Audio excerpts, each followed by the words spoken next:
I always feel that the beginning of my downfall with the fear just wasn't the pandemic. I'm not scared to fucking die from a fucking cold. It wasn't the pandemic, but the pandemic was fucking with me. The thing that fucked with me the most was what my neighborhood had become. Yeah. And not from you telling me. You know how people tell you shit? No. What I saw. Yeah. And once I see something, that's it. I don't give a fuck what anybody tells me. I saw a guy get hit by a 4x4 in at the bus station in North Hollywood. We drove by thousands of times. I saw a guy hitting people with a 4x4, not a 2x4. Who leaves the house with a 4x4? Jesus Christ. Okay? I saw a fucking CVS, Studio City. I saw a white guy and an African-American hooker fighting at CVS at 10 in the morning in Studio City. I've been going to that fucking thing for 5 years, that CVS. That's where I got all my prescriptions and shit. I saw like 3 or 4 things. Then I had the glass door in my house. So I kept feeling that they were going to kick the front door in. So I went right to the Armenian, and I'm like, dog, I need a gun. We ain't got time to stand on line in Burbank. And he brought me like a fucking 45 with a bazooka and shit. And I gave him like $2,000. I go, don't come back without a gun. Wow. This motherfucker came back 3 days later with like a fucking AR-15 in a suitcase with a violin. I'm like, oh my God. So now one thing I don't like, I do not like weapons. I'll shoot you, but I don't want to have a weapon. I can't have a weapon. You don't want to have a weapon, right? You don't want to feel that you need to have a weapon, though. No. You're worried I that don't just ever want the to feel energy like of it? Yeah, you don't want to feel like you need messed to have a around weapon. with weapons for years. You know, I got in trouble with a weapon. And I always said that when I put weapons on, I met more people that had weapons on. Do you follow what I'm saying to you? When I was a civilian hugging people, I never felt a weapon. But when I put a weapon on in 86, for 3 years after I got arrested, most people I dealt with had a weapon. So I considered it a magnet. It was, for me, in my mind, it felt like a magnet of fucking bad shit. Those 2 guns I had in the house, it didn't feel right with me. You weren't going to bust into my house and, hurt my daughter or my wife. But having those 2 weapons in the house did not feel good with California has very creepy laws when it comes to that, too. I didn't give a fuck about the laws. I will get rid of that gun before the cops even get there. Trust me. I had 10 neighbors that were cool as shit. Take it like an OJ. Where'd OJ shit go to? You got neighbors. Yeah. You got neighbors. I killed the bitch, hide the fucking shirt, whatever. I just didn't like it. I didn't like having that weapon. I didn't like having a 45 in my car. Yeah. And then on the day I flew back here, I'll never forget that I had that. I gave him back the AR, and I had the 45. And the people called me, and they're like, are you bringing a weapon with you on the plane? Because I flew on a private plane. During COVID, I had the cats and shit, So I go, yeah, I'm going to bring the gun with me. And that night, I said, no. And I gave it to Brett. I called him next month. I go, come pick up this fucking 45 from me. He still has it. He's holding it for me. I don't want it. That's how, I didn't like that fear. Yeah.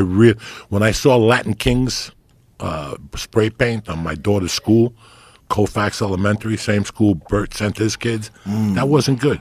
I just saw a lot of shit up there that I would never saw in the Valley.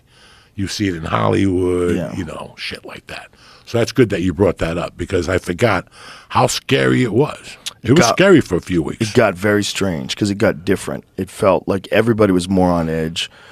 I saw a bunch of lootings. It was crazy. Like someone broke into this clothes store. They smashed the windows and ran into it. And we were by this Target, and these people had blocked the door of the Target with a dumpster and lit the dumpster on fire. And they were telling everybody to get out of the building, put down whatever you're purchasing, run out of the exit right now. It got real weird with all that Antifa stuff. It got very strange. And people were emboldened to do things. And after the George Floyd death, when it was the riots and they lit the cop cars on fire, there was this real feeling, this real fuck the police, we're going to do whatever the fuck we want and no one's going to stop it. And the police seemed hesitant to do things too. And that was when I was like, check please. I was like, this is not the place. No one here is you got to recognize when things are changing and when they're not going to get better because there's no resources in place, there's no leadership in place, if you're defunding the police, that is a totally wrong approach to deal with an excess of crime. Like what you need is better funding, and you need better training and better people as police officers and better respect for police officers. You need to have an understanding that they're very, very necessary. And one of the things that people found is that as soon as crime starts fucking scaling up, in every city, people are calling for the cops. Even politicians in San Francisco that were actively like saying we should defund the police. They were tweeting we should defund the police. Then the crime starts kicking up. They're like, we can't even get the cops to come out. Like, why do you think that is? That's crazy. Maybe it's because you defunded them. I mean, you out of your fucking mind? Like, do you think that somehow or another having less police equals less crime? Like, that's the dumbest scenario. Like, what do you think everybody's going to get kumbaya on you? No, you're just going to embolden criminals and you're going to terrify people. And then things are going to scale worse and worse. And if you keep doing the same thing to try to fix it, it's never going to get better. And that's what you're seeing in Portland. And that's what you're seeing in San Francisco. It just keeps getting worse. And it's chaotic. You ever go to a fucking club, like a club, and they're playing like disco music, and all of a sudden some fat fuck like me yells, "Put on Skinner," and nobody listens? Like, people like, that idiot. When I heard the term debunk the police, that's what it felt like. Defund the police, yeah. Defund the police, put on Skinner. Yeah. Until people started saying, that's a great idea. And you're like, what the fuck? And that's what was going on. Too many people were yelling, put on Skinner, with different ideas at that point. Yeah. And you're like, what do you mean? Dog, listen, let's get something straight. You're going to hear this from me one fucking time. I was born a nice kid. Somewhere along the line, I lost my fucking way. Somewhere along the line, when you suffer a traumatic experience when you're a young man, you stay stuck for a few years. Or a young woman, you stay stuck. That's why women become, they become, what is that word? Prostitutes? No. When you like to fuck, the proximity, whatever that fucking word is. Nymphomaniacs? No, that's not the Promiscuous. word. Promiscuous. Oh. You know, when you suffer a dad or a mom or a grandmother you were tight with, you get stalled for a couple of years. I'm not making excuses. These are all proven things. You got to read this shit.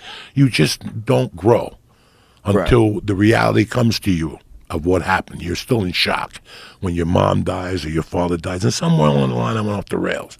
And I'm sorry for that. I never disrespected a cop, Joe. In all the stories I tell you, you never hear any disrespect of a police officer. Never. Well, you knew cops. Fuck that. But that's part of it, too. You know who raised me when I was a young kid? PAL. PAL. Police Athletic League on 88th Street in Amsterdam. I grew up in there.